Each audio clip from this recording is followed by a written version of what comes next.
السلام علیکم ورحمۃ اللہ وبرکاتہ۔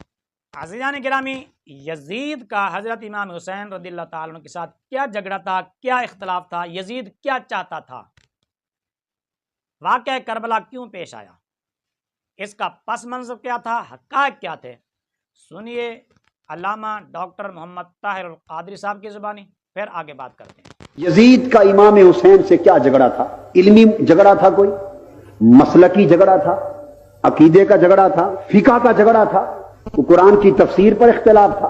کیا یزید امام حسین کو نواسہ مصطفیٰ نہیں مانتا تھا؟ کیا وہ جگر گوشہ فاطمۃ الزہرا نہیں جانتا تھا؟ امام حسین کو ولی اور امام نہیں مانتا تھا؟ اہل بیت کا شہنشاہ نہیں مانتا تھا؟ جب یزید یہ سب کچھ مانتا تھا، اختلاف کیا تھا؟ اختلاف فقط سن لیں ایک ہی تھا۔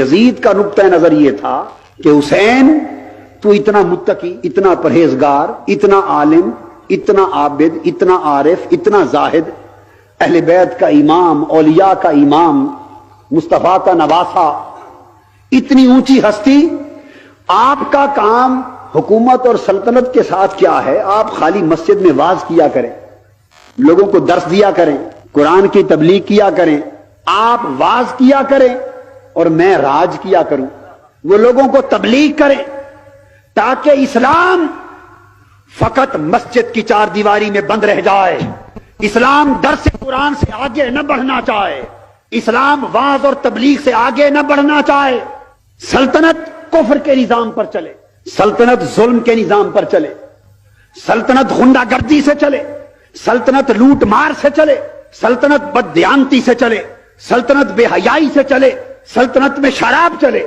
سلطنت میں زنا چلے، سلطنت میں جوا چلے، سلطنت میں ظلم چلے، سلطنت میں کفر چلے، سلطنت کافرانہ نظام پہ چلتی رہے اور حسین جیسے لوگ بھی زندہ رہیں، مگر یہ نظام حکومت کو چیلنج نہ کریں، نظام حکومت سے ٹکر نہ لیں، سیاست کے میدان میں قدم نہ رکھیں۔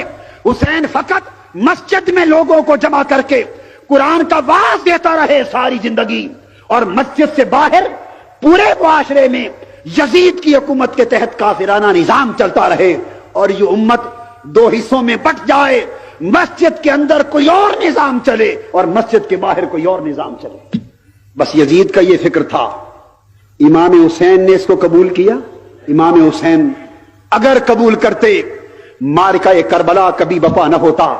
امام حسین اس یزیدی تصور کو قبول کرتے تو کبھی ان کے سر کٹ کے نیزے پر نہ چڑھتے، حسین کبھی سید الشہداء نہ بنتے، یزید کبھی بدبخت قرار نہ پاتا، اسلام کی تاریخ خانوادہ اہل بیت محمد کے ساتھ کبھی رقم نہ ہوتی، اور آج حق اور باطل کا یہ امتیاز انسانیت کو کبھی معلوم نہ ہوتا۔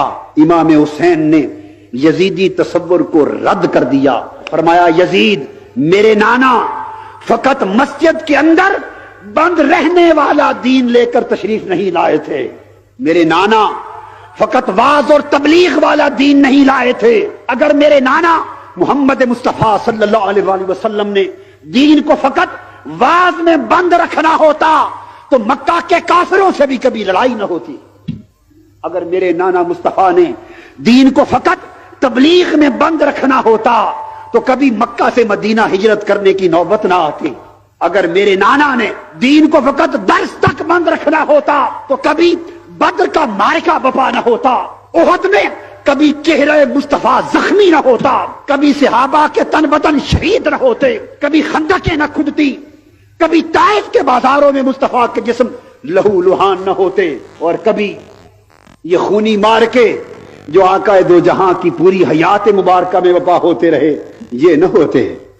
امام حسین نے یزید کے تصور کو رد کر دیا، فرمایا میں اس دین کی خاطر جو دین میرے نانا لے کے مبعوث ہوئے، میں اسے فقط مسجد کے منبر اور محراب تک محدود نہیں رکھنا چاہتا، میں کربلا کی ایک خونی داستان رقم کر کے قیامت تک کے مسلمانوں کے لیے فیصلہ کر دینا چاہتا ہوں کہ جو لوگ دین کو فقط تبلیغ میں بند کرنا چاہیں وہ جان لیں کہ یزید کے پیروکار ہیں، اور حسین کے پیروکار وہ ہیں کہ جو دین کا وقت واعظ نہیں بلکہ کربلا کی داستان رقم کرتے رہے۔ یزید اسلام کو فقط عقیدہ رکھنا چاہتا تھا، حسین اسلام کو عقیدے سے بڑھ کر نظام بنانا چاہتے تھے. یہ جنگ تھی. آج یہ فیصلہ ہمیں کرنا ہے کہ ہم یزیدی تصور پہ چل رہے ہیں یا حسینی تصور پہ چل رہے ہیں. قوم کس تصور پہ چل رہی ہے؟ یزیدی تصور پہ چل رہی ہے. جی عزیزان گرامی، آپ نے سنا. اب اس بیان کی روشنی میں آپ ذرا غور کریں کہ آج کل کی حکومتیں علماء سے کیا چاہتی ہیں. اس بیان کی روشنی میں ذرا آپ غور و فکر کریں، سوچیں. یہی نا علماء سے حکومتیں یہی چاہتی ہیں نا کہ ہمارے نظام میں آپ خلل نہ ڈالیں، ہماری عیاشیوں میں آپ رکاوٹ نہ بنیں. حکومتوں کا یہی مطالبہ ہے نا علماء سے. حکومتیں علماء کے خلاف تبھی ہوتی ہیں جب علماء حکومتی عیاشیوں کے آگے رکاوٹ بنتے ہیں اور ان کی عیاشیوں میں خلل ڈالنے کی کوشش کرتے ہیں.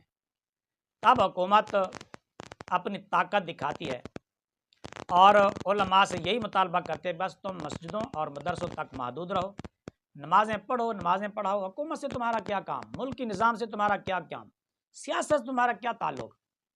اس بیان کی روشنی میں اگر غور و فکر کیا جائے اور موجودہ حالات کو دیکھا جائے تو یقیناً یہ بات بالکل واضح ہو جاتی ہے کہ جو رویہ یزید کا تھا وہی رویہ آج کل ہر ظالم اور جابر حکمران کا ہوتا ہے کہ جو بھی اس کے معاملات میں خلل ڈالنے کی کوشش کرتا ہے اور اس کو ذرا سمجھانے کی کوشش کرتا ہے، اس کو سیدھی راہ پر چلانے کی کوشش کرتا ہے، تو یقیناً اس کے ساتھ بھی وہی ہوتا ہے جو حضرت امام حسین رضی اللہ تعالی عنہ کے ساتھ ہوا اور یزید نے جو کچھ کیا.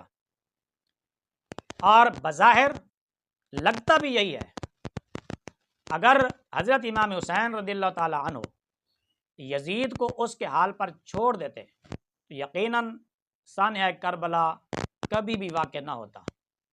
اس کا بالکل واضح مطلب یہ ہے کہ جو دین کی تبلیغ کرنے والے ہوں گے، اللہ کے عذاب سے ڈرانے والے ہوں گے اور ظالم جابر کے سامنے کلمہ حق کہنے والے ہوں گے اور ظالم جابر کو برائیوں سے روکنے والے ہوں گے، ان کے ساتھ یہی سلوک ہوتا رہے گا، ہوتا آ رہا ہے اور آئندہ بھی ہوتا رہے گا جو حضرت امام حسین رضی اللہ تعالیٰ عنہ کے ساتھ ہوا اور یزید نے جو کچھ کیا.